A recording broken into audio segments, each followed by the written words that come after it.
Welcome to the math record. Today I'll be covering alternating series. So basically these are in the form summation from x equals 1 to infinity of -1 to the power of x times f of x. So it's alternating because it's going from negative to positive or positive to negative. It doesn't really matter. So it converges, these series converges when two conditions are met. The first one is when the limit as x approaches infinity of f of x is equal to 0. And the second is if f of x is non-increasing, which basically just means if f of x is getting smaller. Okay, now let's try an example. Let's say x equals 1 to infinity, and we're trying to find -1 to the power of x divided by x. And we want to know if this converges or diverges. Well, checking our conditions, f of x equals 1 over x, ignoring -1 to the power of x. The first one's the limit. The limit of 1 over x as x approaches infinity is 0, so the first condition is met. For our second condition, we just need to check if 1 over x is going to be um, non-increasing, which it is, because if you increase our value for x, this is obviously going to get smaller, so this is decreasing. Thus, our second condition is met. That means since both conditions are met, our summation is a converging a converging series. Let's try another example. Let's take the summation from x equals 1 to infinity, and we want to find -1 to the power of x times x divided by x squared plus 1. So our f of x is equal to x divided by x squared plus 1. That means we need to check our two conditions. Take the limit as x approaches infinity of x over x squared plus 1. Obviously, it's going to be 0 since it's going to be bottom heavy.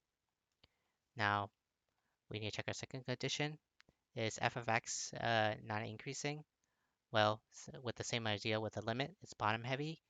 So that means our bottom equation is gonna be increasing at a faster rate as our top. That means basically it's gonna be decreasing all the time. Decreasing. Since it's decreasing, our second condition is met. That means since both conditions are met, they're going to be converging. Okay, that was pretty simple. Additionally, for alternating series, you could actually kind of approximate the sum to some degree, and we could do that with an error estimate.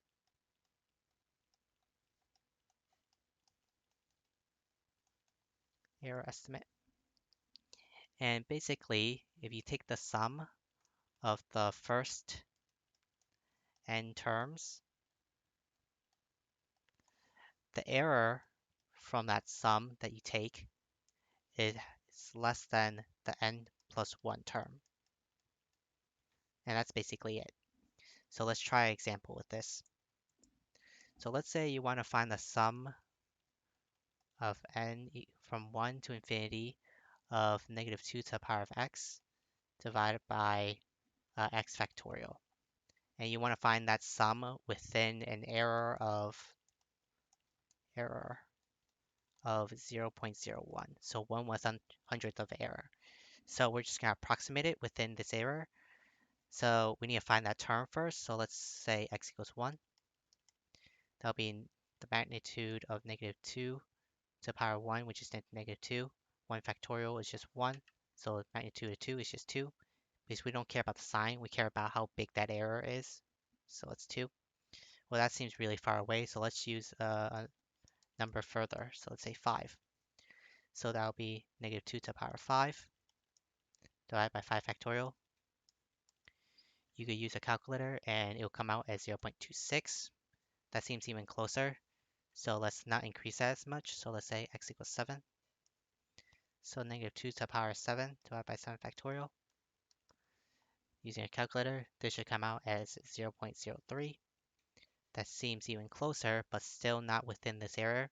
So for it to be within this error, it has to be smaller than it or equal to it. And then x is equal to 8, which is probably when we need to stop. So -2 to the power of 8 divided by 8 factorial. Take the absolute value, and this should come out as 0.006, which is within that error because it's smaller than it. So that means starting at the 8th term, or the sum that we take, the error within that is going to be less than 0.01. So if it starts at 8, that means we need to find the sum of the first 7 terms, because our error is going to be the n plus 1. So n plus 1 means 8 minus that 1 means the n is equal to 7. So we have the sum of the first 7 terms. So basically, we just need to find the sum of 1 to 7 of negative 2 to the power of x divided by x factorial. So all you have to do is just plug in negative 2 to the power of 1 divided by 1 factorial plus negative 2 to the power of 2 divided by 2 factorial, etc. all the way to negative 2 to the power of 7 divided by 7 factorial. So you can plug in all those numbers into your calculator and you should get something around negative 0.87. So that will be your approximate sum. So if you want to find out where your actual sum is around, well, remember your error is 0.01.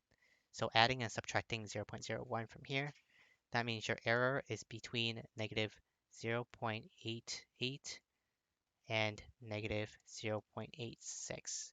And this is so your sum is going to lie somewhere between this interval. Well, that concludes everything for this video. In the next video, I will introduce the power series. Thanks for watching.